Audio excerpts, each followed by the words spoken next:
read your... ولا أنت طيب Hello? Shall we start?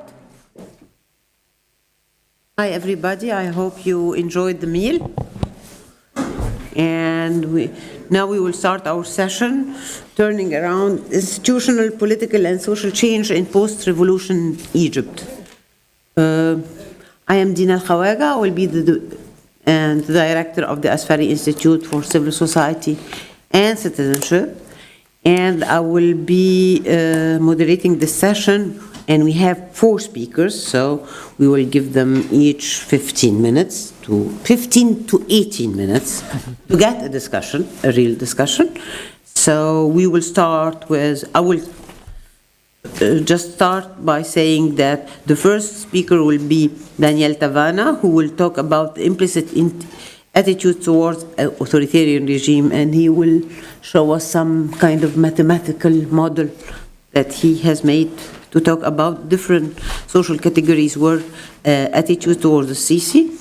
And then we will move toward Dr. Mustafa Kamel Said, who used to be my professor on fight over institutions in post-revolutionary Egypt.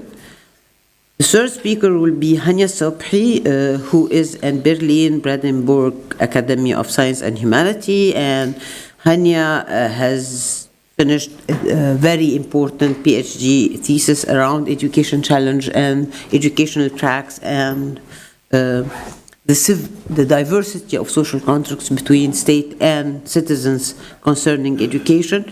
And last but not least, we will end by Francesco De Lellis, who is a PhD at the University Orientale at Naples, Italy, who will be talking about the peasants' mobilizations in Egypt from direct action to unionization.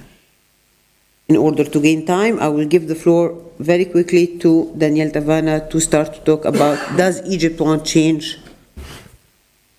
Great. Thank you, and thank you for all the organizers for organizing such a fantastic set of panels. My name, again, is Daniel Tavana. This is co-authored work with Rory Truex, who unfortunately couldn't be here. Rory is a professor of political science at Princeton University, where I'm a PhD student. Both of us work on authoritarian regimes. I'm going to try and go easy with some of the math stuff and just present some of the empirical work we've done related to Egypt, but I'm excited to sit on a panel with so many people who know Egypt far better than I do, so I'm looking forward to all of your feedback.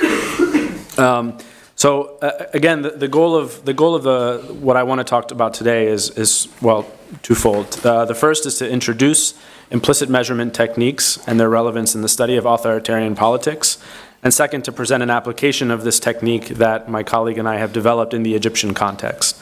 And sort of the starting assumption that we began with in this project is that in authoritarian regimes, there are many, we never really know what the true level of support or favorability for a dictator may be.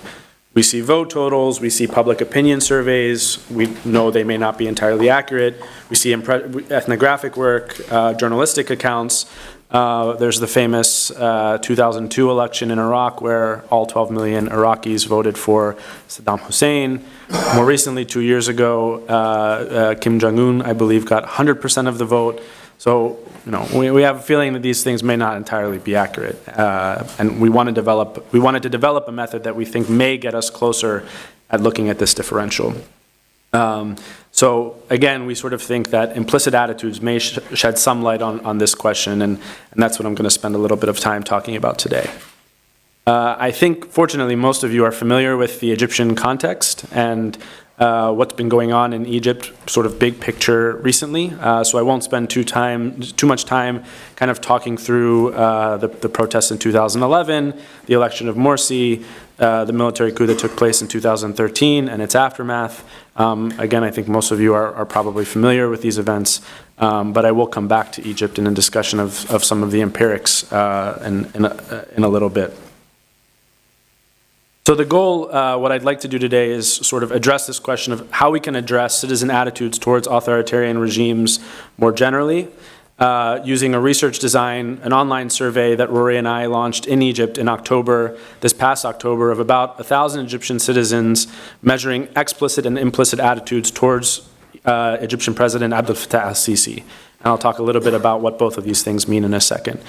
The two main findings are that roughly 50% of citizens in our survey hold positive implicit attitudes towards Sisi.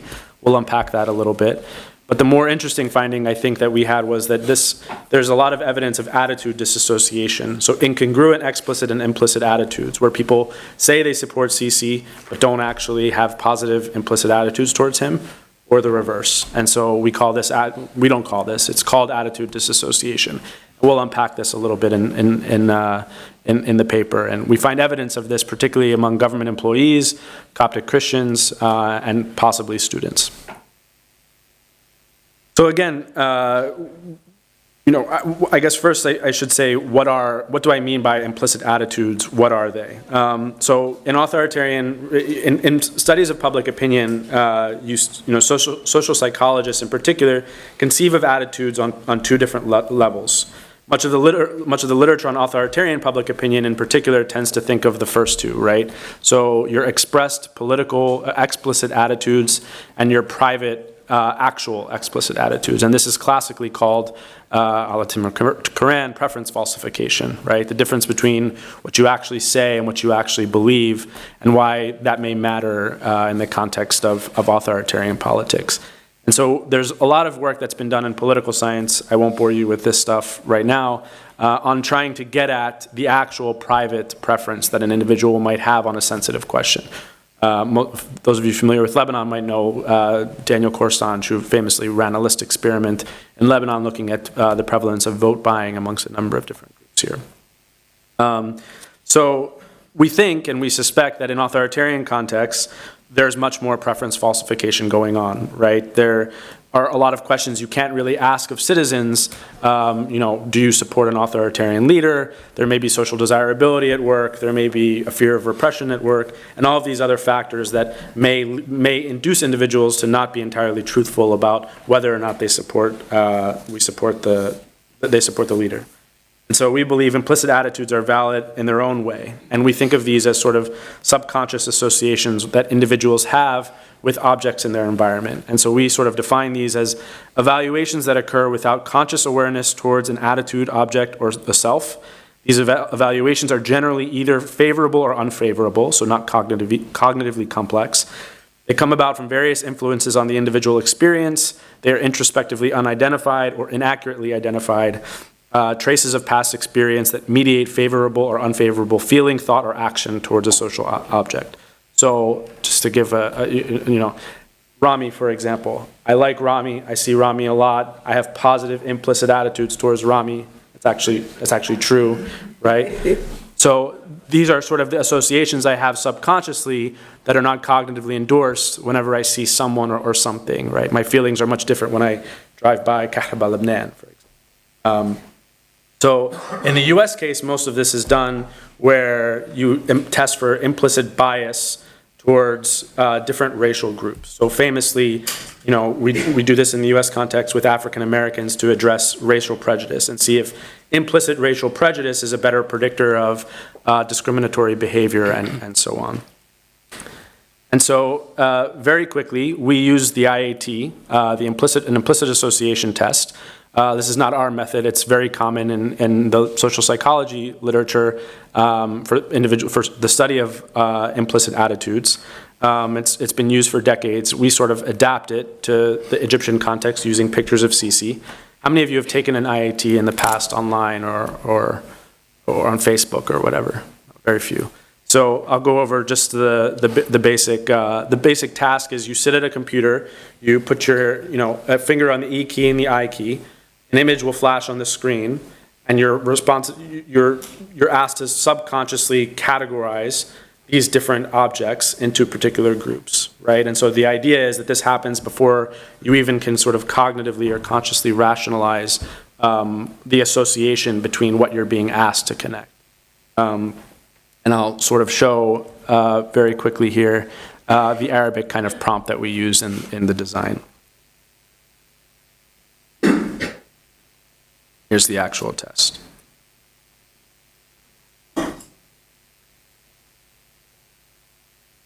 And so the basic intuition, the basic idea is that if you have positive associations with an object, in this case CC, it'll take you less time to press the button that you have when you're shown either a good word or CC, and then it's flipped again.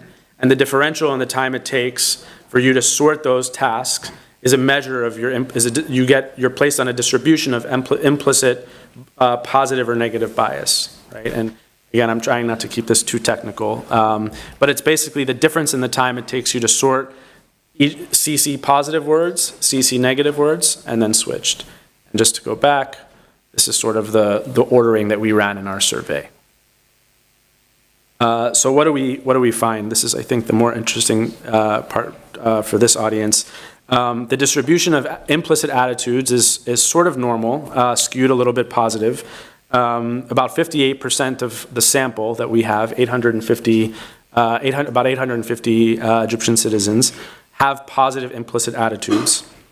But we think that this masks, again, important differences and important variation in how individuals connect the implicit level of bias that they have versus the actual explicit response that they say on the survey about CC. And so that's what I'll show you here. So what we find is that about 20% of respondents exhibit what's classic disassociation. So they say they support CC, but they have strong negative attitudes towards CC. More puzzlingly, 25% of the sample says that they don't like CC, but they actually implicitly have positive attitudes towards them. And then the rest hold either congruent negative or congruent positive attitudes. And so for us, I mean, we wanted to see what this variation looked like across a number of different groups in Egyptian society that we may have pre-existing kind of ideas about what their level of support may look like for CC kind of ex post. We find again that the correlation between the explicit measure and the implicit measure is about 0.2, right? And they've done this, for example, for George W. Bush, right, in a much less sensitive context, and the correlation is about 0.8, so much higher. So, sorry if this is a bit small. How much time do I have? About 5 minutes, that's good. So in this paper, again, we sort of wanted to probe the effects and the differential on the individual level per group. And so in the first line here, you can see these are cops, female, government employees, high income, Islamists, liberal, low education, and student. And I'm happy to talk in the Q&A. This is all on the paper about how we've sort of coded these and the data and the questions that we asked to get at this. And so real quickly, we find, as I mentioned, among Copts and amongst government employees, evidence of sort of classic preference of falsification. People who say in the survey that they actually support CC, but implicitly they have negative attitudes, right? And this is sort of consistent with what we might expect both groups of people today to sort of feel towards the regime. I can go into that a little bit more. Islamists in our survey have congruent negative attitudes, implicit and explicit attitudes towards CC, right? So they say they don't like CC, and implicitly they have negative attitudes towards CC. And so this is again what we might expect, right? Egypt is a repressive environment, but there is still some room to say, publicly, not publicly, but in the context of maybe a survey that you don't necessarily support this person, particularly for Islamists who have been repressed, of course, tremendously over the past 3 years. Liberals and students were still sort of puzzled by these results, and I'd love to hear what others, again, more familiar with with the Egyptian context, sort of think. We find among students sort of negative explicit attitudes. Students sort of say they don't like CC, but implicitly they have stronger attitudes towards it. Implicitly, they have more positive attitudes. For those who we identify as liberals in our sample, and again, I'm happy to talk about how we've sort of operationalized some of these things. We find the reverse, so more classic preference falsification, but the results here are a little bit are much smaller. I won't spend too much time sort of going over why we think this is, why we think this may be getting at something that may be more important than traditional explicit questions. If you look at a lot of the explicit survey questions that have been asked in Egypt up until now, you'll see that most of them have found, except for one that was done by Basira quite recently, that Sisi has like 80% of support or 90% of support. Even though, again, we have strong reasons to think that might not necessarily be true, right? Implicitly, right, I mean, these are people's subconscious, unendorsed, cognitively sort of latent, or not precognitively latent attitudes towards a particular object, right? And so one could have positive or negative attitudes towards the regime, but then through the framework, through this framework that we use and describe in the paper, propositional reasoning, a more cognitive process, actually leads people to either, if they have positive explicit attitudes, to cognitively work themselves down, or in the other direction. We talk about this a little bit in the paper. I don't want to spend too much time with it now. So I know I'm running out of time here. In the paper, we also have a discussion of how this question compares to other sensitive question techniques that are common in political science, other explicit questions, obviously, and I'd be happy to talk a little bit more about that in the Q&A. Obviously, this is a very, the test itself is a very cognitively taxing thing to participate in. It can take 5 to 8 minutes to complete. It's about 95 actual sorting tasks that you're responsible for doing. Obviously, ours was done on a computer, but you can do them on tablets, and you can do them face-to-face. It's possible, or in a more traditional lab setting, which we don't necessarily think is a good idea. So we think much more work needs to be done, but we think that the study of implicit attitudes has sort of been ignored in the context of authoritarian regimes. We think it may be getting at something a little bit, of course, different from, we know it's getting at something different from an explicit, consciously endorsed attitude. And so this is hopefully the start of more work that needs to be done on implicit attitudes to sort of link these with either more generally political behavior or something that we can actually use to validate the data.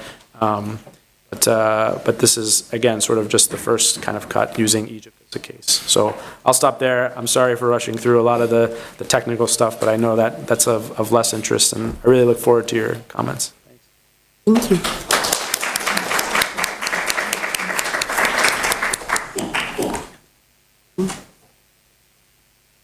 So we will move to Dr. Mustafa Kamel Sayed, who will be talking about the fight over institutions in post-revolutionary Egypt. And he has 18 minutes.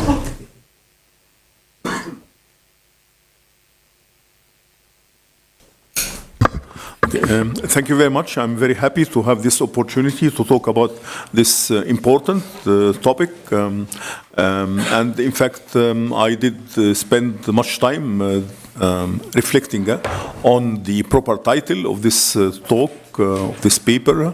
And in the beginning, I called it Institutional Reform in Egypt, and then I found that institutional reform implies a certain value judgment, that what happened in Egypt in terms of establishing new institutions was reform. And I thought anyway that was a value judgment. So I changed the title to Institutional Change in Egypt. And then, working on it, I found out that what was happening was, in fact, fight over institutions. So the proper title of my paper is The Fight Over Institutions in Egypt.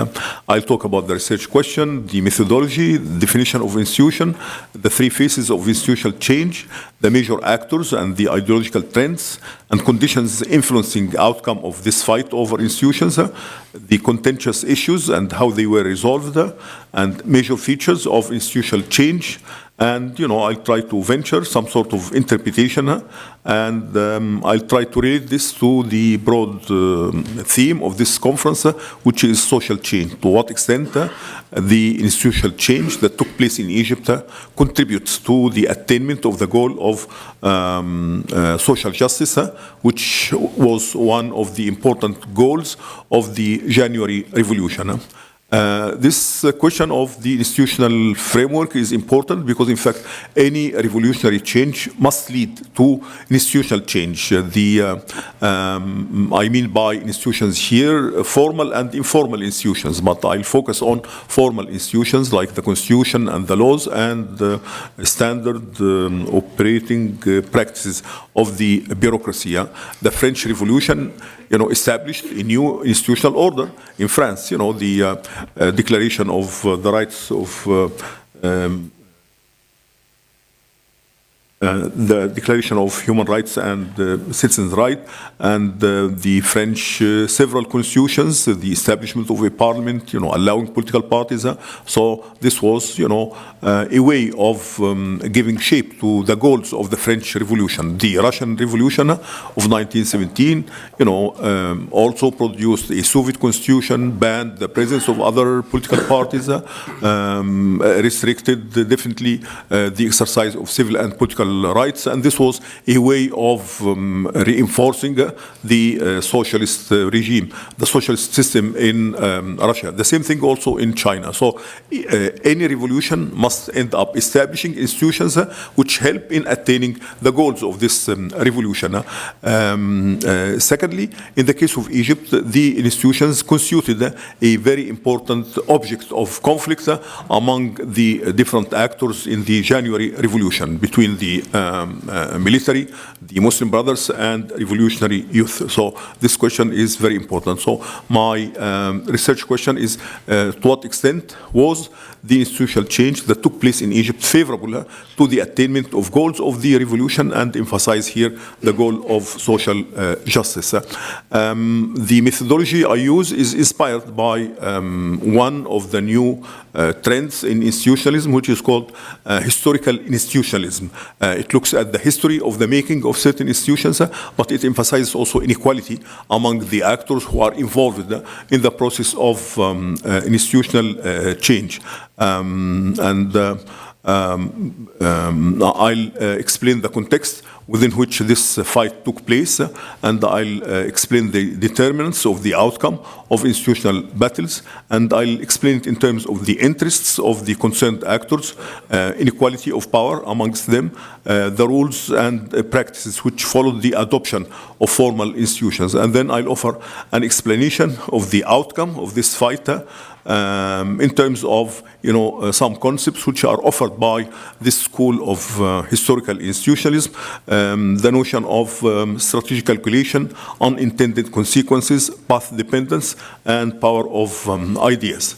In order to illustrate the kind of institutional change that happened in Egypt, I just remind you of three phases through which the Egyptian political system went through after the January Revolution. The first phase was ruled by the Supreme Council of the Armed Forces from February 2011 until the 30th of June 2012. This period was characterized by an attempt at establishing some sort of alliance, coalition between the army and the Muslim Brothers, and this failed. So this period ended with the Muslim Brothers and revolutionary youth standing against the army. The second phase was ruled by Muslim Brothers from the election of President Mohamed Morsi in June 2012 until he was ousted in June 2013. During this phase, definitely the Muslim Brothers had control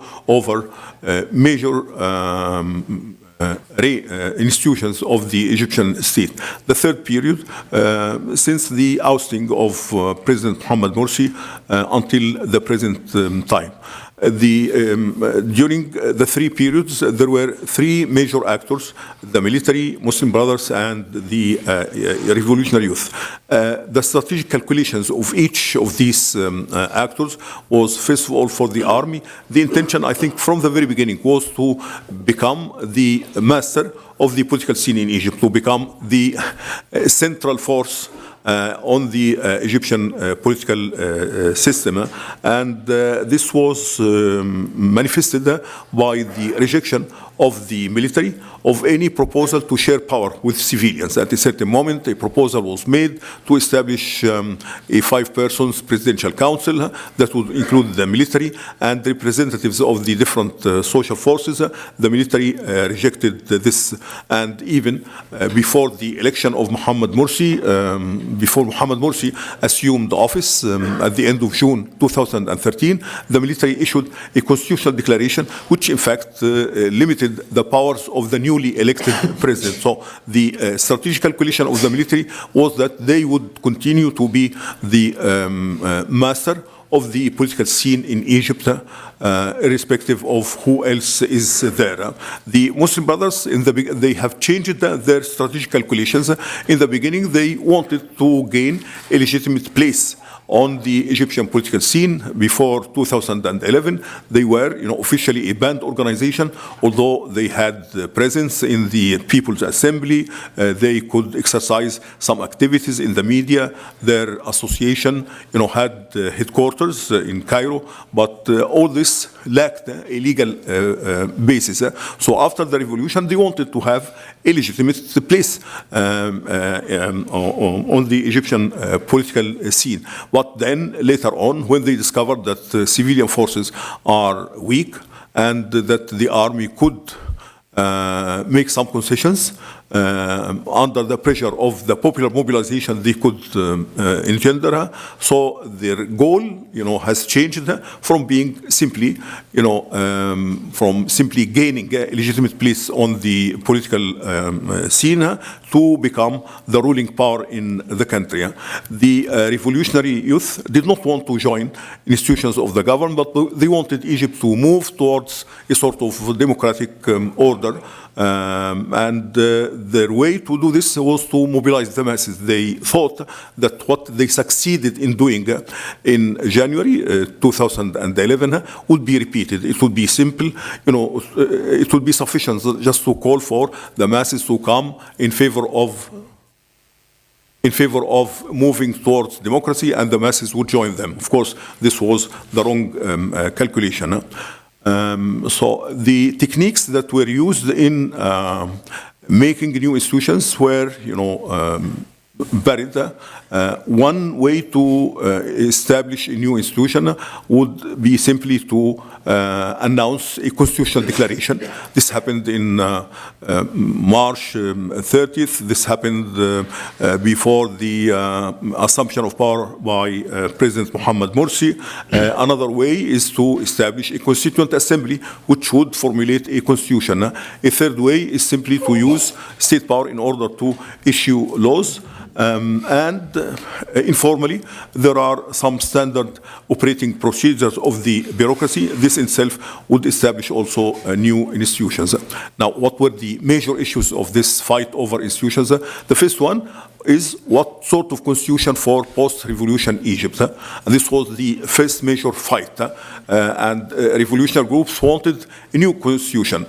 After the revolution, Egypt could not be ruled by the constitution which was in force before.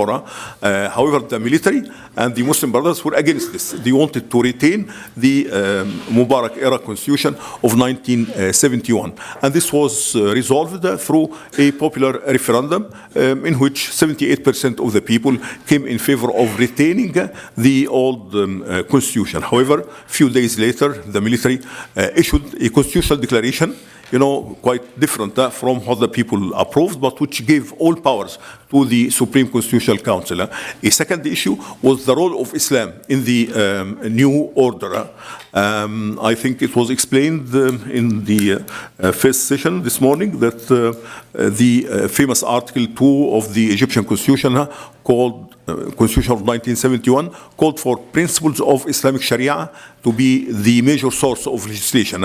So no one wanted to remove this article, but the Islamists and the Salafists wanted either to remove the word principle, so it would be the Islamic Sharia is the major source of legislation, or to remove the word major.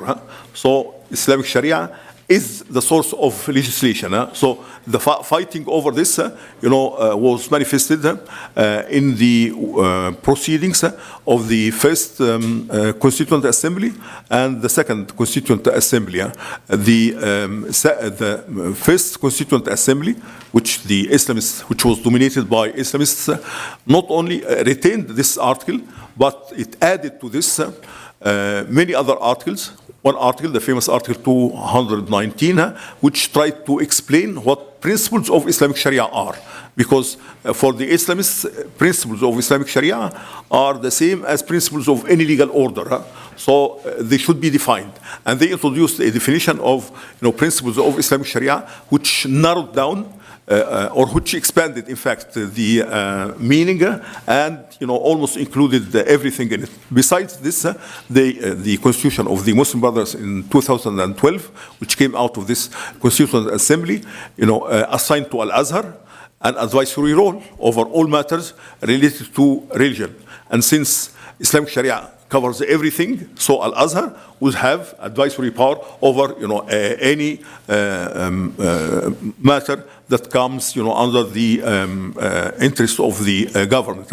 Also, in the chapter on human rights, at the end of the chapter, an article was added that the exercise of all the civil and political rights should be in accordance with Islamic Sharia. So this was, this way of, reinforcing the role of religion in the political system, angered, large sections of the public opinion, and this was a major cause for demobilization against the Muslim Brothers and their constitution. A third issue was the civil-military relations. And as I told you, the army wanted to be the master of the political scene. And the army won this position gradually through articles in the Constitution and through practice. So the Constitution of 2014 required that the defense minister must be an active officer of the armed forces, required that the budget of the army will be presented as one budget line without any details. Required also that civilians who could undertake any action that could harm the institutions and the equipment of the armed forces would be tried before military tribunals. And later on, the definition of institutions that would require trial before military tribunals was expanded. So any institution which is guarded by the army would be considered military institution. So if for one reason or another, people attack a government building or, I don't know, throw stones at a school and the school is guarded by the army, in this case, they would be referred to military tribunals. And also in the Constitution of 2014, it was decided that, for the next presidential terms, for 8 years after the enforcement of the Constitution, the appointment of the defense minister must require the approval by the National Defense Council, which is dominated by the military. So the President of the Republic would not have the liberty to appoint the Minister of Defense. This would be a matter left to the Supreme Military Council. Then, in practice, appointments of governors, out of 27 governors in Egypt now, 19 come from military or police background. And the last time new governors were appointed, 6 governors were appointed, 5 of them were army officers. We add to this also that the army had expanded its role not only in the economy, but also in the media and in schools. So it is turning to be the major institution driving any change in the country. A fourth area was that the powers of the president. And we see that in the Constitution of 2012, the president was required to exercise his power directly over matters of defense, security, and foreign policy. All other matters would require decisions by the Council of Ministers. This article was dropped in the Constitution of 2014. And in fact, President El-Sisi acted according to this new formulation. So he would intervene directly in the work of ministers of education, electricity, industry, agriculture, etc. Sometimes even without the presence of the prime minister. And even when the prime minister is there, the decision is made by the president. So he tended, in fact, to bypass the Council of Ministers. And the legislature was made up of two, it was bicameral legislature before under Mubarak and also under Mohammed Morsi in 2012. It became unicameral legislature made up of the House of Deputies.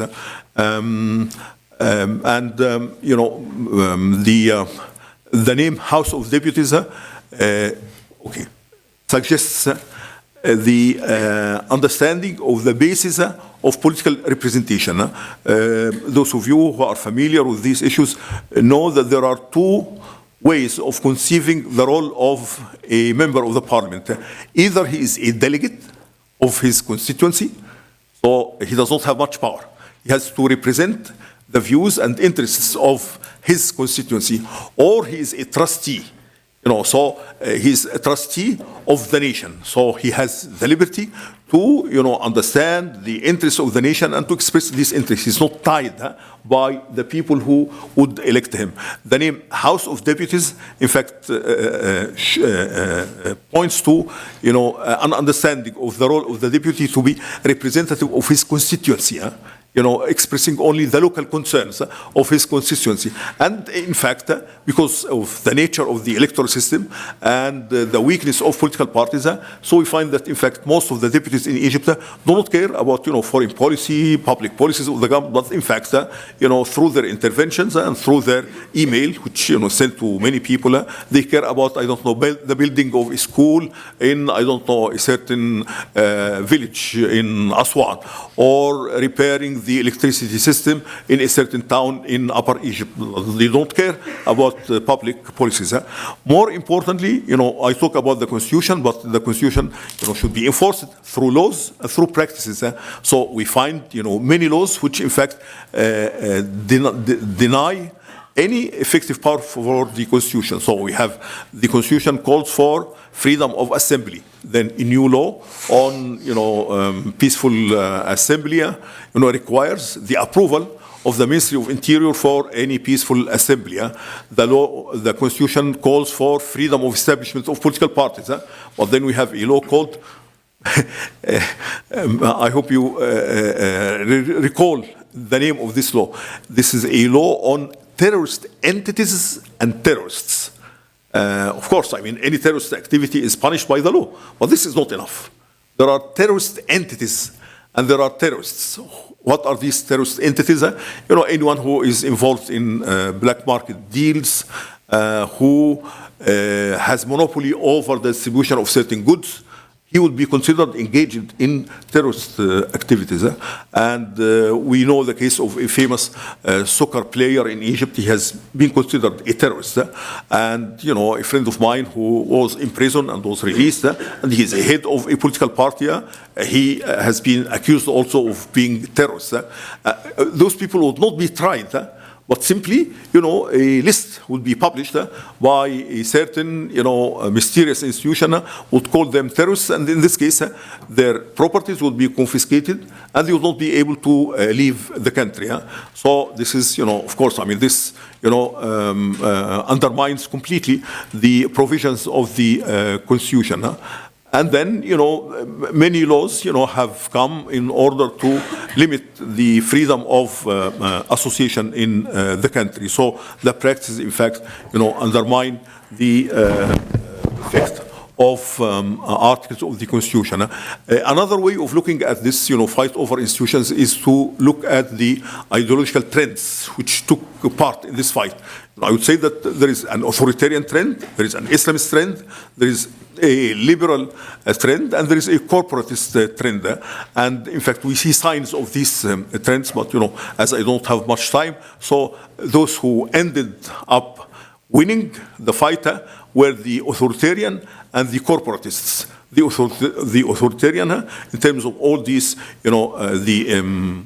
expansion of the power of the military establishment, expansion of the power of the president, limiting the power of political parties and non-governmental organizations, and also restrictions on, civil and political rights. The corporatist trend is, found in the composition of the People's Assembly, the House of Deputies, which gives quotas to women, to young people, to workers and peasants, to people with these abilities, etc. So this is, a manifestation of a corporatist trend. Now, how can we explain, the outcome of this fight over institutions? First of all, inequality among the major actors. The army had utilitarian resources, had economic power, had coercive power, and had also normative power, and I think this was illustrated in the presentation by Danielle, in the sense that, many people see the army to be the most credible institution in the country, and they trust the army to be capable of maintaining the identity of the country. Muslim Brothers had normative resources, and had economic resources also, but definitely they lacked the coercive resources. The young revolutionaries, I think they had none of these resources. So it is very obvious that, the actor who is most powerful would be able to win this fight. I think I talked about the strategic calculations. The strategic calculations of the Muslim Brothers to become the major actor in the country had the unintended consequences of antagonizing, large sections of the public opinion and the army. The strategic calculation of young people who wanted to move the country to become a democratic state through reliance on popular mobilization, they ended up antagonizing the people. The people did not like this call to, go to Tahrir Square every 2 weeks in order to, protest against the government. The second important element is path dependence. Those, whether it was Mohammed Morsi or El-Sisi or anyone who'd come to be head of state in Egypt, he has in mind, first of all, he does not have in mind, a democratic leader whose example would be followed. He has in mind the example of Gamal Abdel Nasser, who had all powers. So El-Sisi wanted to be like Gamal Abdel Nasser. Mohammed Morsi, although he did not like Gamal Abdel Nasser, but he wanted also to be like Gamal Abdel Nasser, having all powers. And in fact, this was manifested in the constitutional declarations, which the two of them made, which gave them all powers. And finally, I would refer to the, Egyptian political culture. I hate to say this, but anyone who examined Egyptians' attitude towards democracy, Egyptians prefer democracy to be the political system of Egypt, but their understanding of democracy relates it to its socio-economic features. So democracy means decent standard of living, social justice, but it does not refer, to the way the country is governed. Very briefly, the features of this institutional fight, in institutional making in Egypt, is that it took place under conditions of zero-sum political conflict. The new institutions lacked consensus. Any of these pieces of legislation or articles of the Constitution lacked consensus and became divisive and engendered resistance. And therefore, even the institution makers undermined the legitimacy of the institutions through, contradictory acts. The Supreme Council of the Armed Forces would declare a referendum, and the referendum shows that people would like to retain the Constitution of 1971. But 11 days later, it issues a constitutional declaration as if the referendum did not take place.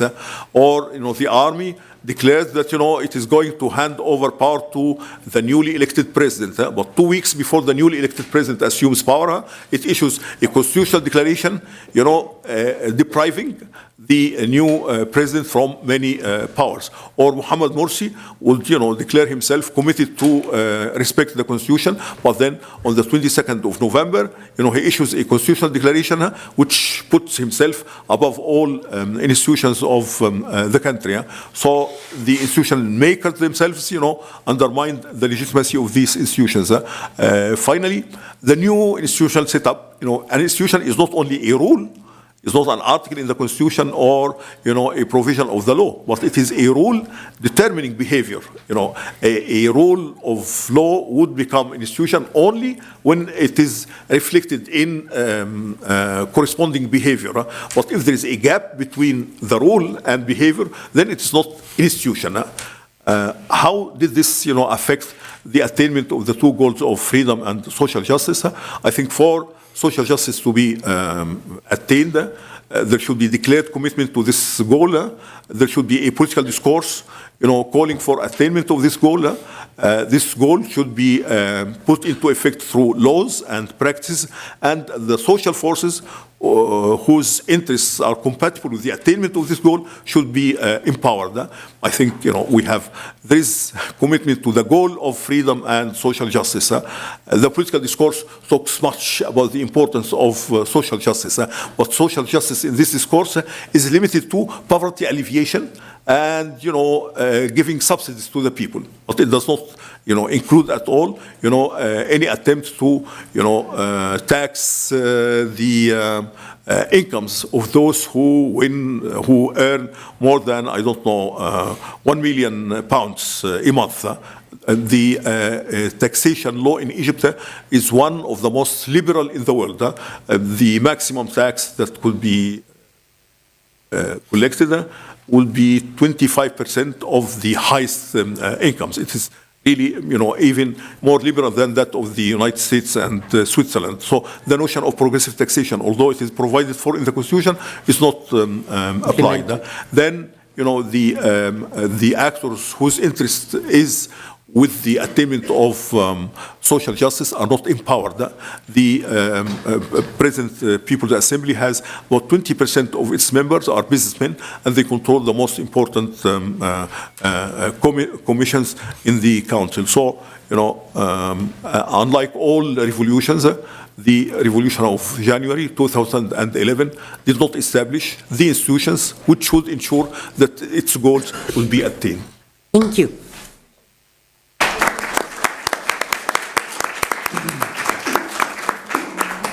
Without any transition, we move to Hanya. And allow a real discussion over these interesting papers. So,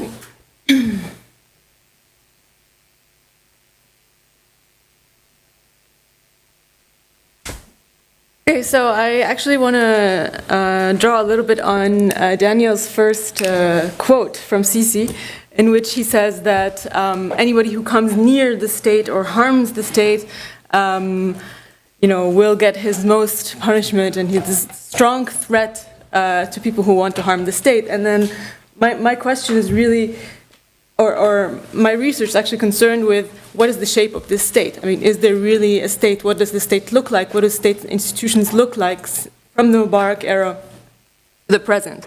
And so I look at the education sector, and especially public schools, to try to understand what's happening in terms of social policy, social justice, and the shape of actually state institutions since Mubarak. And I argue basically that there has been a systematic destruction of state institutions. By that I mean they become weak and thoroughly privatized, and I explained that, of course. And they become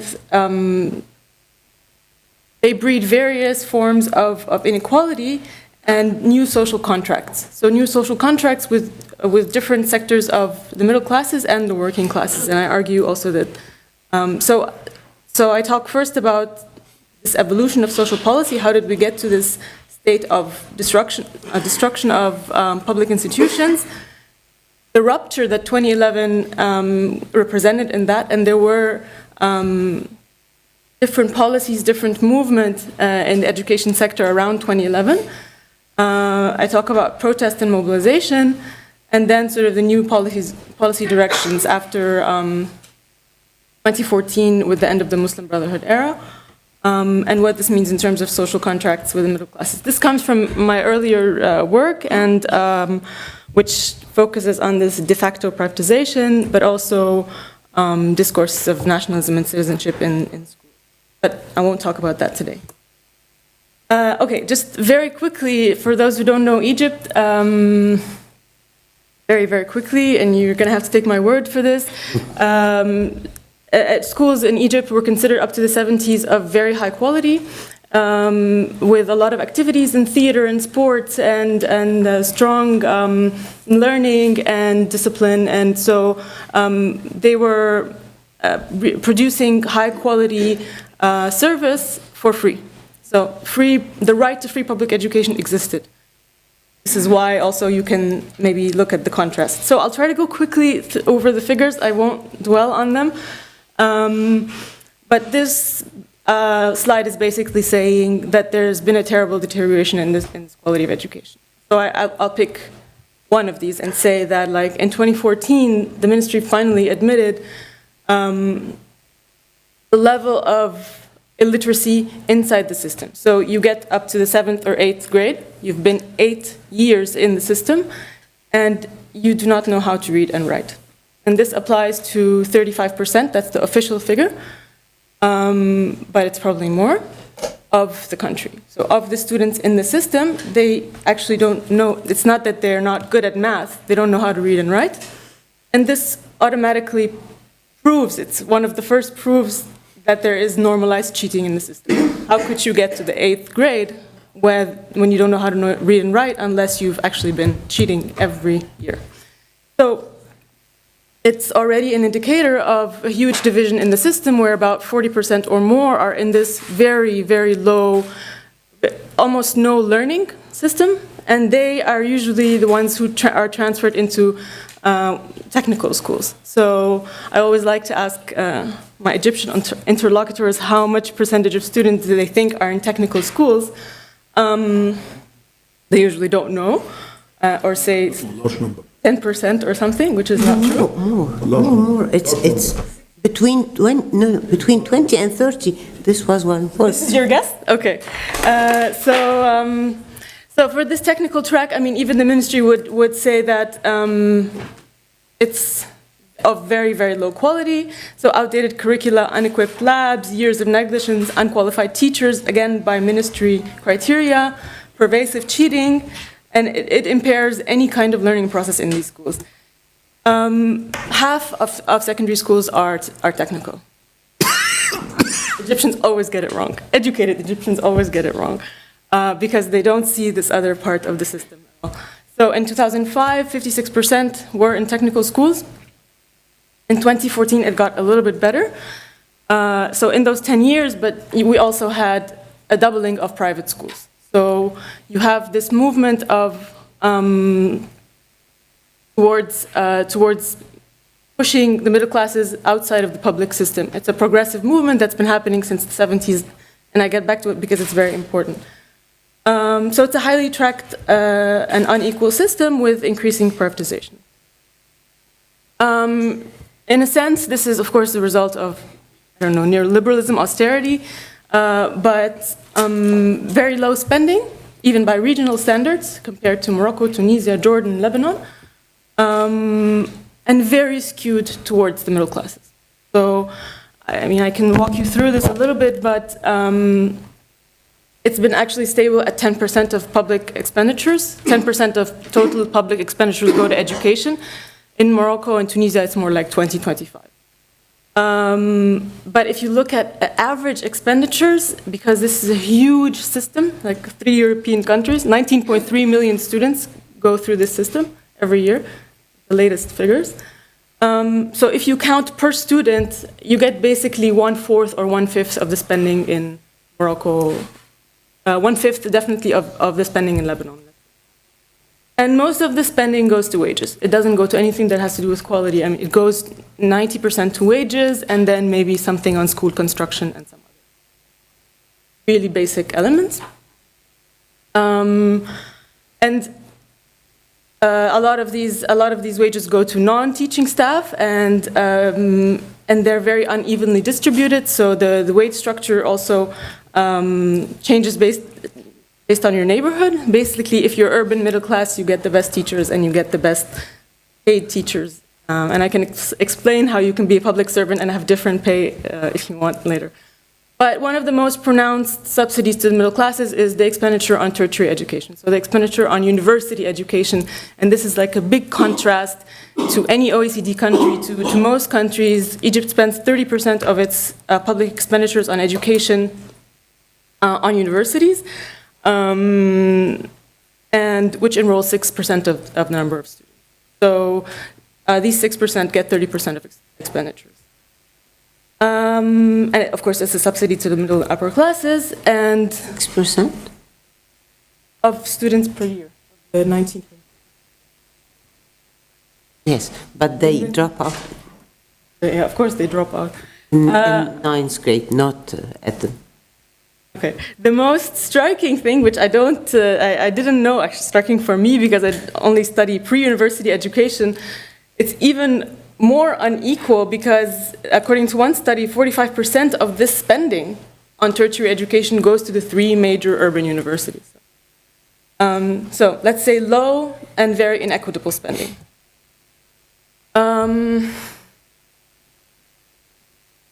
This is about sort of how the wages are constructed and how teachers are distributed in the system. So you have this institutionalized inequality that I'm talking about, where primary school teachers are low qualified, technical school teachers are less qualified. They're posted in the poor areas, whereas if you look even at the official structure of experience or years of experience or qualification, you will find that the more you move to the middle classes, like general secondary education, for example, you get more qualified teachers with better experience and so on. And basically, teachers are promoted. Like, if you're good, you get promoted into secondary education. So instead of investing in the bottom of the system, which, as we say, is producing illiterate students, a promotion is where you're sent off to general secondary. And basically, the incentive there is an informal income. The incentive for you to be in secondary education is that you can teach private lessons for more money. So this is the other key huge feature of these public institutions and schools in this case, is that they're thoroughly privatized. So the private tutoring is, I put here from, if you want to use pervasive, but you can also use universal, depending on the educational stage. It's more or less universal in secondary education, but it's quite pervasive in the basic stages as well. And by that I mean regular private tutoring in every subject, every major subject throughout the year. So it's not some lessons before the exam to help you prepare, it's basically a parallel system of school.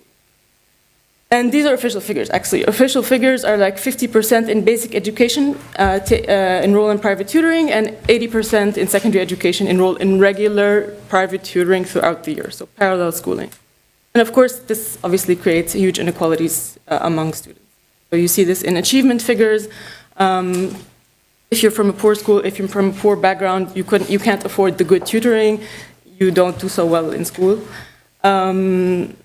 And another, like an important paradox, I think, is that it hasn't improved education quality. So you have, it's basically a supplement for teacher salaries. It's not a supplement for student learning. And it creates a lot of inequality among teachers as well, because they are not evenly distributed to these rich areas. So there's huge inequality between them based on location, education stage, their entrepreneurial skills, their willingness to coerce students to take private tutoring, and their gender, because women are less likely to be involved in these late night tutoring industry outside the house aggressively as men are. So it's actually really, there's an important gender component. Okay, the protests. Most protests have been by teachers, and before 2011 there were limited protests, especially around regularization of contracts. So basically, a lot of teachers are hired on very low-paid, really, literally £105, which is like now $5 per month. And they were fighting to regularize their contracts, to get onto the official cadre. These were protests before 2011. In 2011, in the year of the revolution, there was a wave of regularization of these contracts. So there was 130,000 teachers were hired in that year. There were protests, there were also strikes, and in 2012, the salaries of teachers increased significantly to match a new national minimum wage. And in 2014, again, with threats of strikes and protests, the salaries of teachers were increased once more. So here they're really above the minimum wage. I'm going to talk about this in the last slide. So, teachers. Then we have, so this is basically stops at 2014, and then we have a new leadership. And the first proposal it comes up with is a privatization of university education. Partial privatization, so they say like if you don't get high enough grades, you're not getting in for free, you have to pay a little bit. And that was proposed by this Presidential Advisory Council, which they retreated almost immediately. They couldn't get through it. So there was a kind of promise of like more balanced spending, so let's reduce our subsidy to the middle classes a little bit, especially that it's not effective and university education is very poor as well. But this was completely politically unacceptable.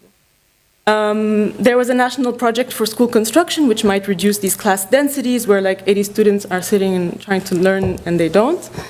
Although the president said that it should be based on the religious and human sentiments of businessmen.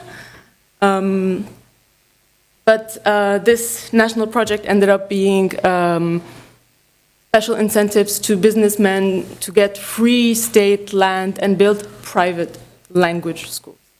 So this was the national project of school construction. In the 2014 constitution, there was a promise to raise the public expenditures on pre-university education. This has not yet materialized. So it was going to go up to 4. Again, in Morocco and Tunisia, it's more than that, but it's still around 3. So it's still 25% less than it should be. There were also proposals of a new education law, which it's used in a very interesting way. Every few months, they release a leaked draft of the law, which always includes promises of huge salary increases. And this is an important dynamic because it's actually been a very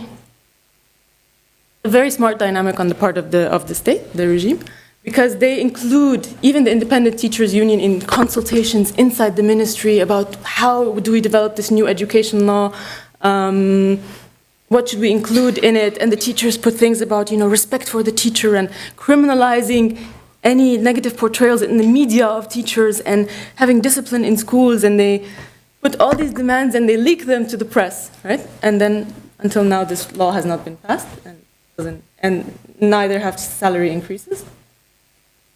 And to cater to the middle classes, especially who are paying a lot for tutoring, they release their usually decrees of like banning tutoring. Yeah, sure. And then, so like I'm not all of it.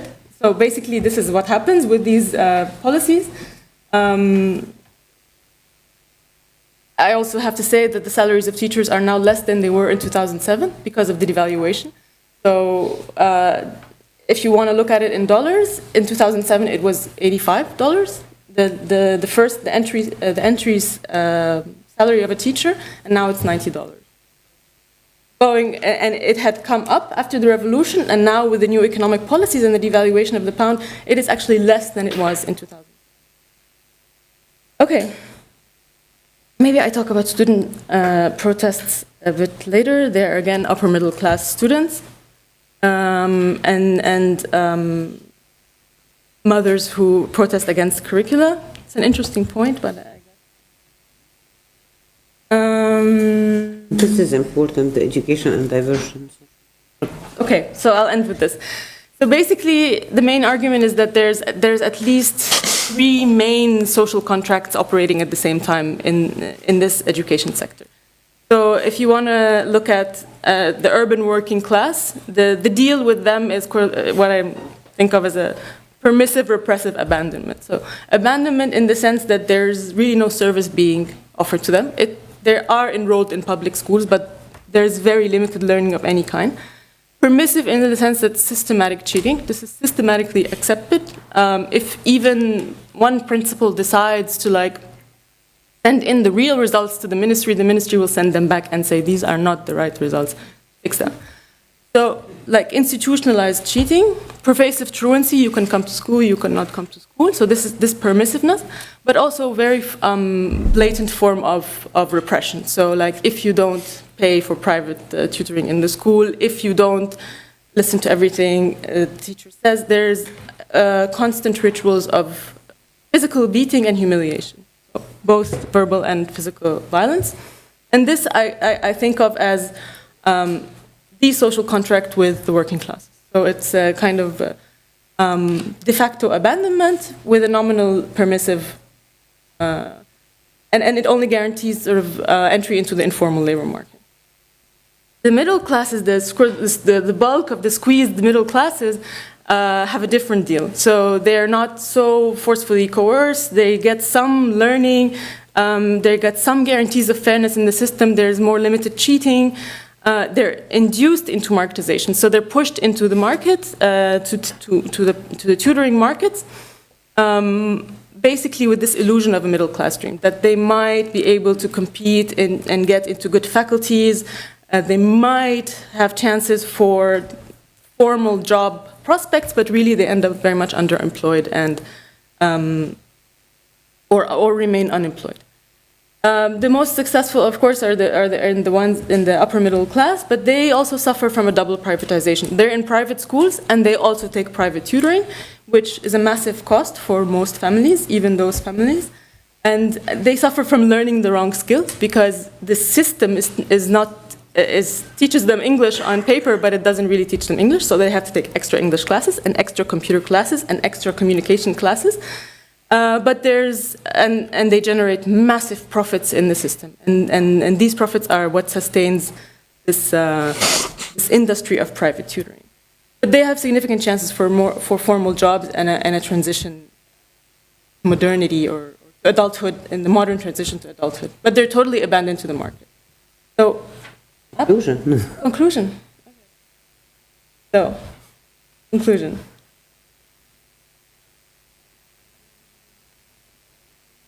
Yes, so basically a destruction and informalization and privatization of state institutions. If you want to say a social policy lesson, the transfer of costs of education, this attempt to transfer the cost of education to families has failed. It produces a low quality, expensive, and highly unequal system. But I think one of the most important things is how privatization has affected the system. So pushing the upper strata of society from out of the public system, I think has been a key reason to its deterioration. These are the most vocal classes. These are the ones who have access to the media, who have access to newspapers.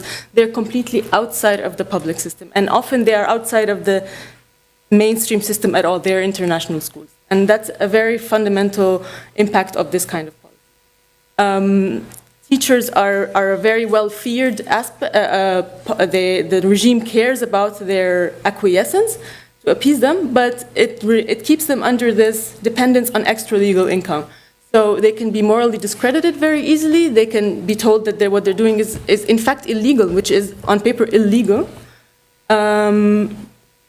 And so because of their precariousness and dependence on this extra legal income, they also have limited interest in reform. So they're benefiting from the private tutoring and from the bad curricula and from all these. So basically, I think this condition is it just reflects the decreasing capacity and interest of the regime to co-opt and include. So it's no longer able to co-opt the middle classes. It's no longer able to provide them these constitutional rights, and it basically leaves them, to be disciplined by the market. And its goals remain only in terms of stability and minimizing protest, but still with a focus on those government employees and the upper middle classes. So even the reform of the university, the balanced spending on education was completely taken off the table. So we remain to appease the upper middle classes, but we're not even providing them with services anymore. So I'll end here. And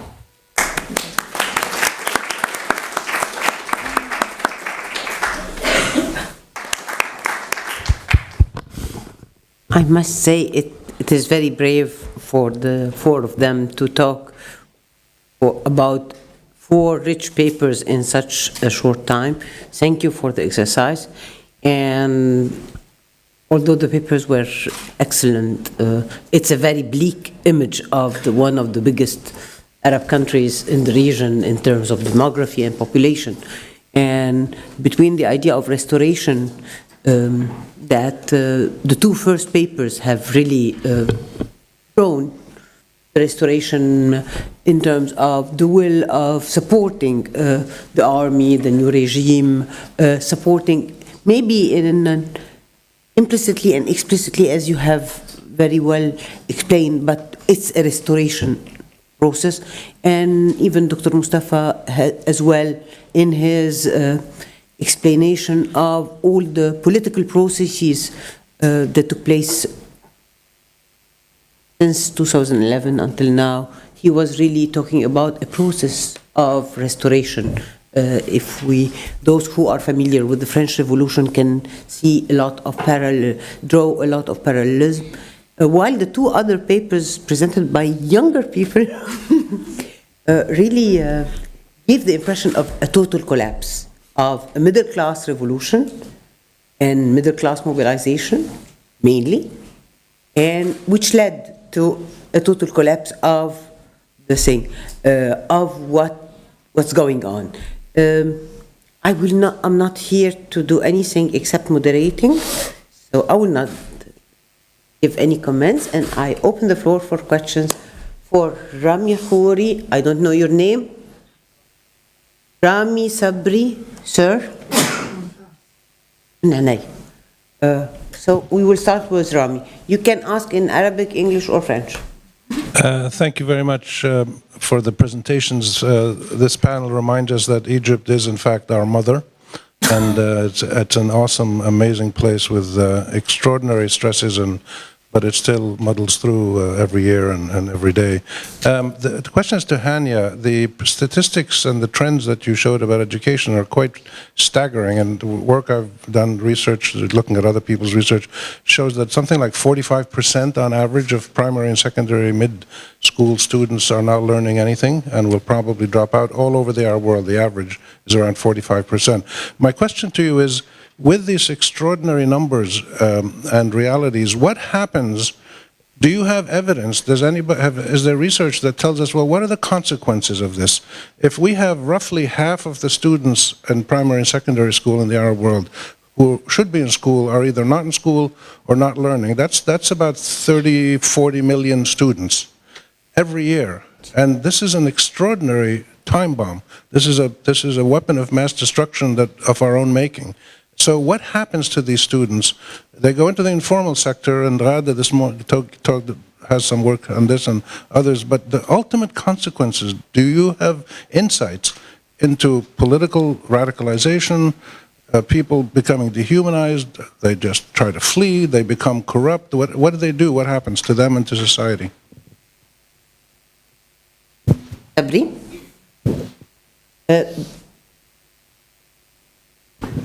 Thank you very much for these great presentations. And my question is to Daniel. And I am curious about the internal validity of your experiment.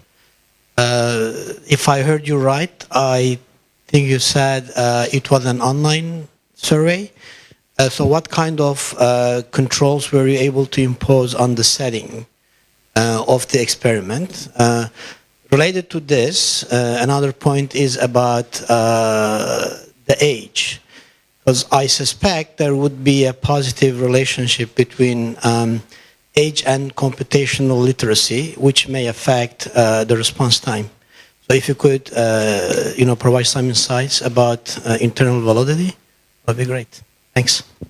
Can we bring the microphone here? And then, Madame. Well, I have a question to ask to Francesco.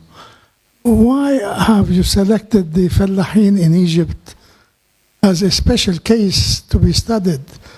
What you said about the Fellahin or the peasants in Egypt would apply also to all other workers in the economy in Egypt. There's no difference to my understanding, between the Fellahin and the other workers in the administration or in the industry. Thank you. You mean related to the approach of activists to them, or Why did you choose this why? population? Okay. Madam, there. Two madams. Thank you all so much. I have one question for Hanya and one for Francesco. So the first one, Hanya, you mentioned teachers' unions now being part of the negotiation of the new education law. Could you just give us some information which teachers' union? Because actually the teachers were among the first independent trade unions before the revolution, and teachers are very contentious in general. So who are these folks and what are they demanding? Do they actually have an agenda? Are they included or co-opted? We had this debate yesterday.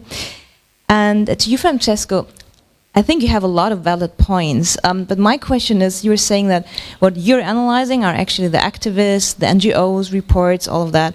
So you haven't talked to Fellahin, actually, right? So the question, if you say, okay, the activists are simply like patronizing or like have like a patron mentality, so how do you know exactly? For example, one thing you said, they said like the Fellahin, they don't have a political agenda, they just, like social protests, whatever. Yeah, this is what workers would say too, but this is something of a self-defense, to say like, I'm not political, I don't want to face repression, so I'm just doing a social protest here, just have social demands. So maybe the Fellahin see it the same way.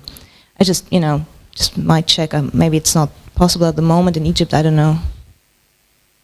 We have a huge success. We have 1, 2, 3 questions. Okay. This is a question for Dr. Mustafa and Hanya. I thought the parallels between your discussions of these sort of fights for control over institutions and sort of deep state, as some sociologists would call it, had interesting parallels to Hanya's discussion of the decline and the neglect, whether we think it's benign or deliberate, of the education system. So how do you, in the post-2011 era, how do you see the education system being used in these sort of this contestation over control of institutions, and in a way over public opinion?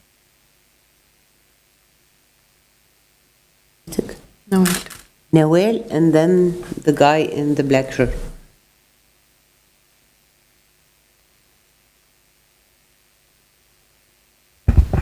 Thank you so much for this very inspiring and very rich panel. Actually, I have two very short questions. One to Hanya. I would love to hear more about the protesting mothers. So if you can say something more about this. And to Professor Sayed, thank you very much for your very rich contribution. Actually, I was just struck by your remark on the lack of democratic political culture. And I know that this is something that we all share. It's an analysis that is valid for all Arab countries. But the question is, where do we go from this constat? So what can we do? It's quite deterministic. Thank you.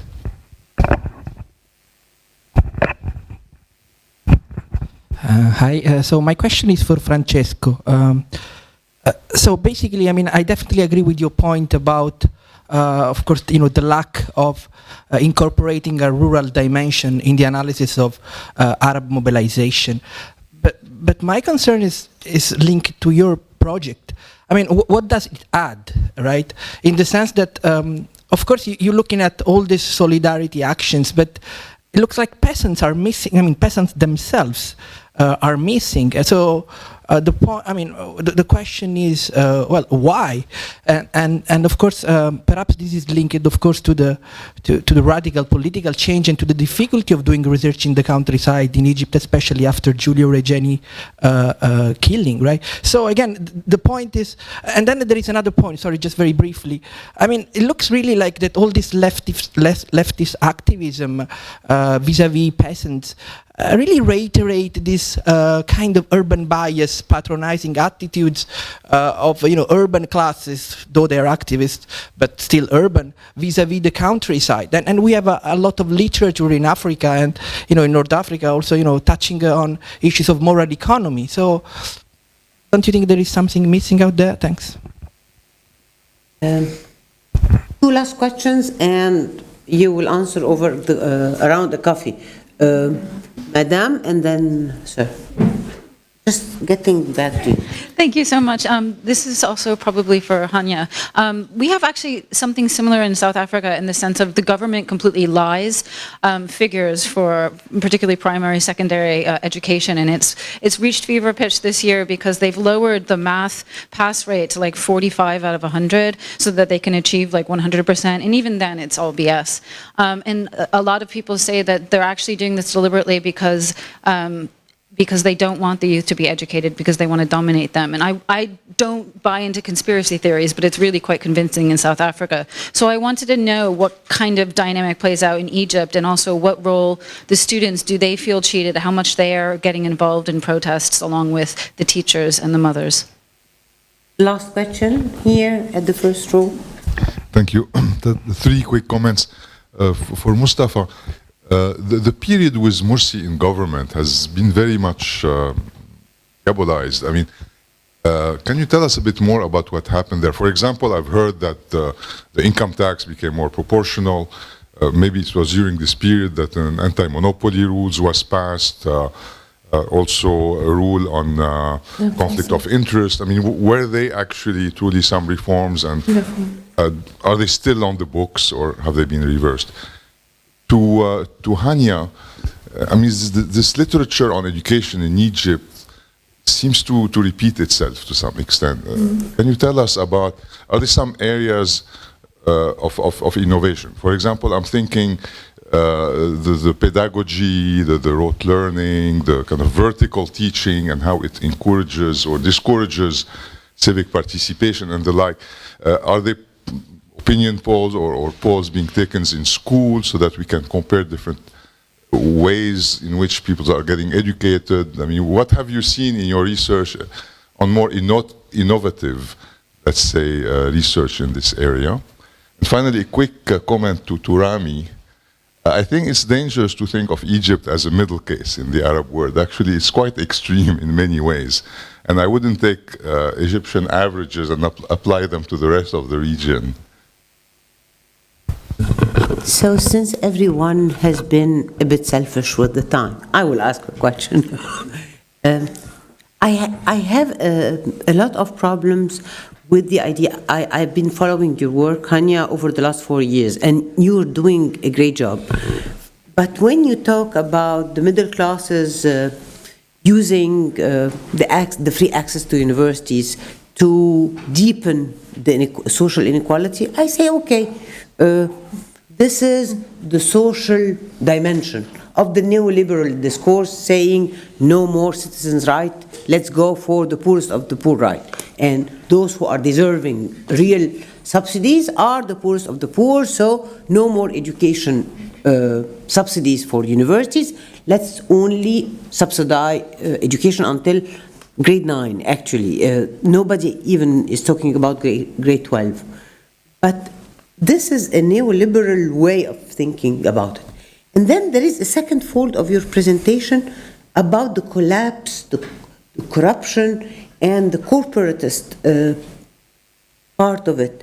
And when you start to say all these goes to wages, yes, and I don't understand what are the solution. What is the baseline of a social equality concept that you are referring to and you are based on to give us these recommendations of no more universal access to higher education because this is for middle classes and they are entitled and they don't deserve any kind of help, or no more 90% wages for teachers, even if we know that the Ministry of Education is the biggest ministry, not only in Egypt, in the Arab world. So where would we put these, something like 3.5 million? 1.6 million. Okay, the teachers, not the إداريين. So, where we put them? Do we put them in the toilets and we forget about them because Nasser is dead? This is the point. The second point is for Francesco. I feel like it's an Italian film. We are looking for a missing beast. Peasants who don't mobilize and who are represented by some patrons who have decided to talk instead of them. Maybe there is no mobilization among peasants. Maybe. So what is the relevance of the question? Is it the missionary attitude of the NGOs? Is it the lack of voice among inhabitants of small cities? I'm feeling something like Nanni Moretti's movies, you know, when we are not knowing what we are looking for exactly. So I would like you to respond to the question. So we will reverse the order for more social equity, and we will start with Francesco. Very quickly, why rural Egypt and farmers' mobilization? Because what I noticed was that there was an absence of talk about rural Egypt, despite what was happening was crucial. And here I come also to Dina observations. There is mobilization in the countryside, so the point is that access in the period when I did field research was very difficult. So what I chose to observe was the attitude of the activists who are actually the main supporters and defenders of farmers' rights. And I asked myself, what is a research question, but also maybe an ethical question about how do they intend to help and support farmers, and whether this kind of approach actually enhance the potential for this mobilization. Of course, this is something that needs to be better investigated, and it's very difficult to have direct access. So what I will try to do is to go through indirect sources to have the other side of the coin. So what is it? What is there on the side of the fellahin? But basically, I still think it's very interesting to look at how urban educated activists works with and see uneducated subaltern actors and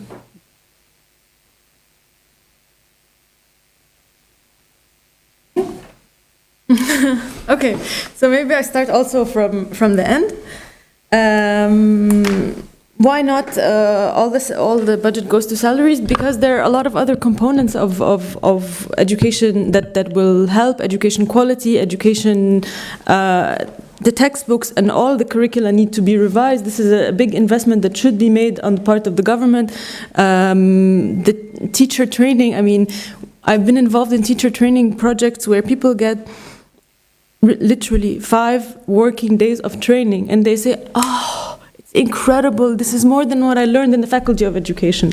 So, I mean, of course, the level of education doesn't get so much better in public universities. And I mean, like, Kulliyat al-Banat al-Minya, that produces the teachers of little kids, and they feel that they didn't learn anything. So if the ministry refuses to invest in any aspect of quality and only wants to bribe the teachers, then yes, of course, it's problematic. I'm not saying that I don't know, like 90% for wages and the rest for school constructions, which the contracts are managed in a very untransparent way and with so much corruption. The textbooks are managed with so much corruption, and then all the other expenditures are for teachers who are very poorly trained and not equipped to really enter a classroom, have never learned anything about pedagogy or principles of instruction, and then you're just giving them salaries to pacify them. So the idea is not to limit hiring, but also this hiring becomes very political. Yani the governor decides to hire so and so in this department next to his village because this is like a favor to him. But this is not good for the educational process. So you have, like in one of the slides, I'm sure I had it, but you have surpluses in a lot of subjects when you have 80,000 shortages overall, but you have surpluses in certain areas and in certain stages and in certain subjects, because it's all about where is your wasta and how can you be placed in a position where you can make more profits or work less. So there's a deep need for institutional reform within the system, how the spending happens inside the system. The committees and commissions and all this money for wages is also, I mean, other than wages, goes to these committees and these people who theoretically do work when they don't. So the whole area of educational finance is also a black hole. I mean, there was one study that told you really what is the distribution of teacher salaries in the system. One in 2010. Otherwise, you don't know who is on a precarious contract, who is qualified, who is not qualified. At one point, it was clear to me that at least 30% of teachers are hired on this mid-Guinea thing in rural areas, not in Cairo, of course, but in rural areas.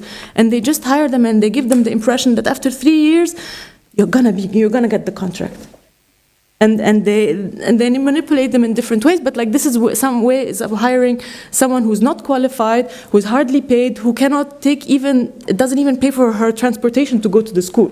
So that you are over-focusing on this and leaving apart the 180 million paid by the World Bank for the reform. The World Bank and all the donors are the only people who are investing in quality in Egypt. This is a controversial statement, but I will make it. Okay. Okay, other questions. Can I go to the higher education subsidy? Please. Okay, I mean, I have to say, I don't have a very strong opinion on this matter, which maybe is a little bit shameful, but like, if you give me the choice, if you give me the guarantee that the money that's gonna be taken from this funding to university that is going to pre-primary and primary education in poor areas, I will vote for it. Otherwise, it's going to be like, we cut the subsidies here and then, we give more to our committees or to our textbook favorites or so on. But if it's the choice and there's really limited resources, yes, I would be for investing in the base of the system. So, controversial as it may be. And this is what the presidential, I don't want to give too much details, but this is what the presidential council was told. Because I know people on this council and they were like, well, هم قالوا لنا ما فيش فلوس. So figure it out. They told us we are not going to put any more penny in the education system. So what did they come up with? Let's partially, a little bit privatize the public education system. Means لو مجموعك أقل من 70%, if you get less than 70%, you're not gonna get, you would pay, which sounds all right. But it has been the case over the last 20 years. And then there's multiple privatization within the higher education, but then, okay, so that's broadly what I think of that. South Africa has also very similar problems to Egypt because, and I think maybe that replies a little bit to Rami's question, I think there's a huge problem also in literacy because of diglossia, because of you have the local languages and you have the instruction in a different language. And we have to accept this in the Arab world. We instruct our kids in a language in which they do not understand.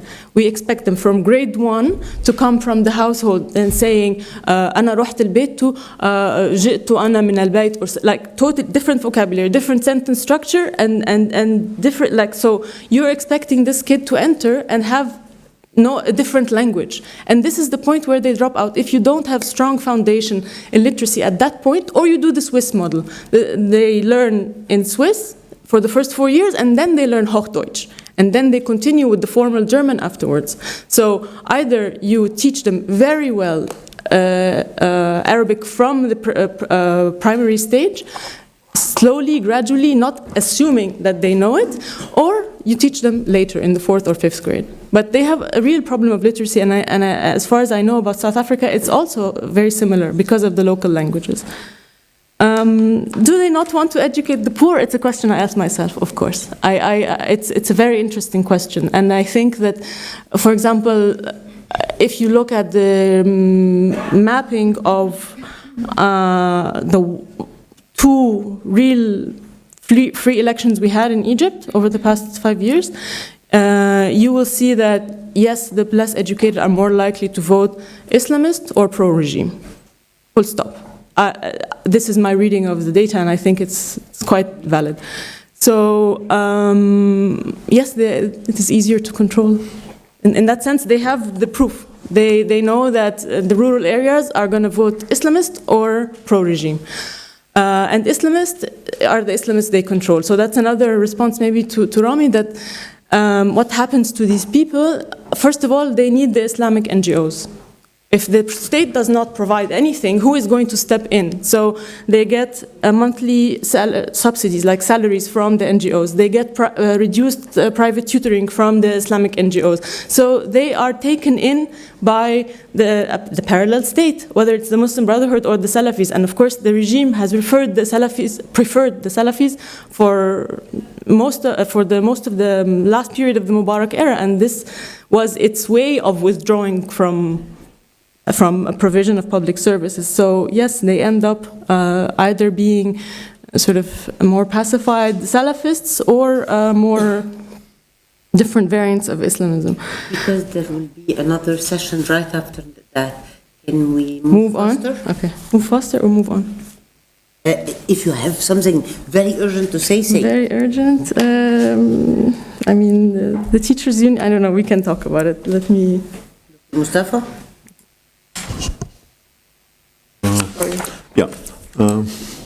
I think saying that Egyptian kids, when they get out of school, they learn absolutely nothing, I think is a bit of exaggeration.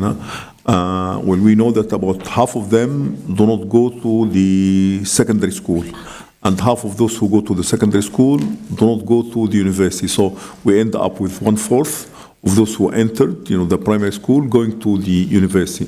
What happens to the others? They join the informal sector, and you have to look at the street vendors in Egypt. They are not old people. I mean, they are young, relatively well-dressed, and they are educated. So I think they get some kind of education. The government can teach them how to read, but the government does not control what they read. The government does not control also whom they meet and who gives them ideas. So I don't think the government, although it exercises some sort of security control over schools, and large number of teachers were expelled, but still, the output of the education system is not necessarily favorable to the government. Now, shouldn't this lead the government to allocate more resources to the reform of education? When the president was asked, the education, the president has many, many national projects. Education is not one of these projects. And when he was asked, what are we going to do about education? He said, well, this is a very difficult problem and we don't have the resources to tackle this problem. However, the army is establishing schools.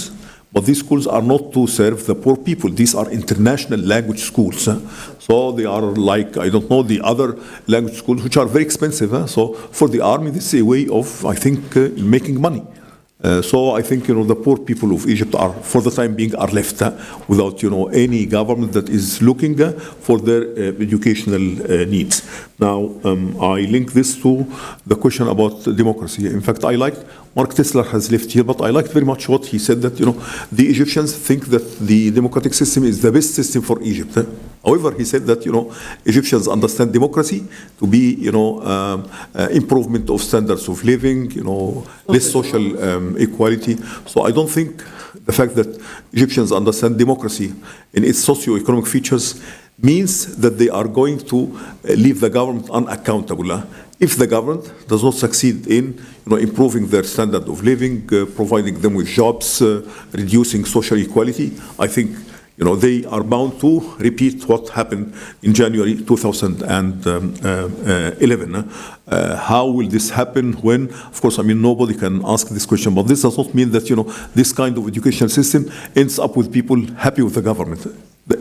Or that this will end up with people believing that the government is democratic. In fact, all the recent public opinion polls show that the level of dissatisfaction with the government and with Sisi in particular is decreasing. And this is, well known and is published in Egyptian newspapers. And the level of dissatisfaction with the government increases with the level of education. So, of course, you'll have those who are not, who have a primary education, maybe more of them will tend to support the government, or will tend not to say that they are dissatisfied with the government, but with a higher levels of education, you have people, in increasing numbers dissatisfied with the government. Where do we go if we say that there is no democratic culture? I said that this does not mean that people will remain submissive and passive. In fact, I did not diabolize the Morsi regime. In fact, I gave credit to the constitution of the Muslim Brothers because it limited the powers of the president. It, explicitly stated that the president can exercise his power directly over issues of foreign policy, defense, and security. All other matters, are left to the Council of Ministers. And this article, in particular, was deleted from the Constitution of 2014 on the insistence of the Tamarrud young people. Tamarrud, as you know, this is a movement which mobilized people against Morsi. So it was a representative of Tamarrud who insisted that this article should be removed from the Constitution. So this left the president with these vast powers. I put myself in the position of Dr. Mohammed Morsi in the summer of 2000, in the summer and the fall of 2012. He wanted to get a constitution. The first Constituent Assembly was outlawed by the Council of State. He wanted the second Constituent Assembly to succeed in drafting a constitution. But there was, again, mobilization against this Constituent Assembly, and already a case was filed at the Council of State calling for the dissolution of the Assembly. So what could he do? So he issued the Constitutional Declaration of the 22nd of November, that banned any attempt to dissolve this assembly, and removed the public prosecutor, and also gave himself legislative powers, and banned also any attempt to dissolve the legislative assembly that would be elected after the adoption of the constitution. So I don't think he was ill-intentioned. He wanted to have a constitution, but the only way for him to have a constitution against the opposition of liberal leftist forces, large sections of the public opinion, right, yeah. So the only way for this was to, give himself this, extra constitutional powers. So I think that was his major, this was miscalculation, strategic miscalculation on his part, because this act in particular mobilized large numbers of people against him, and that was the pretext that was taken in order to remove him from power. Just if I'm allowed, a question on the peasants, I know very well, one civil society center which takes upon itself to defend rights of peasants. This is the speakers are here. Okay, yeah. So no, just I said I go to the meetings in 2 minutes. Council, right? I go to meetings of this council, and I saw many peasant activists who speak very well and who articulate the demands of the peasants. So I think, yeah, okay. I'll be very quick. Sabri, it's a good question. I didn't have much time to get into this. I'll just say very quickly, the project is obviously not a nationally representative sample. Respondents are sent a computer link, which then takes them to the survey, which then takes them to the platform where they fill out and they participate in the test. It's obviously the sample is much more educated, much more urban, about 6 years younger. and much more male. And so, for us, the more interesting thing is not to use the results to sort of say, well, this is where things stand in Egypt. It's to use the survey to say, is this able to get us something? Is this able to tell us something about support for an authoritarian regime that the explicit questions or the other sensitive techniques can't? And I think to answer that question, we have to do a lot more work. But in terms of internal validity, I think it's. There are other things like retest reliability, which is contested. How you score the variables is done. There's a number of different ways to do it. We talk about that in the paper as well. But I do want to emphasize that it's not an obviously nationally representative sample. And for us, the more interesting thing was to see if it was working or not the way we might have thought. We can talk about that. Thank you so much for your presence and thank you for the speakers. And thank you.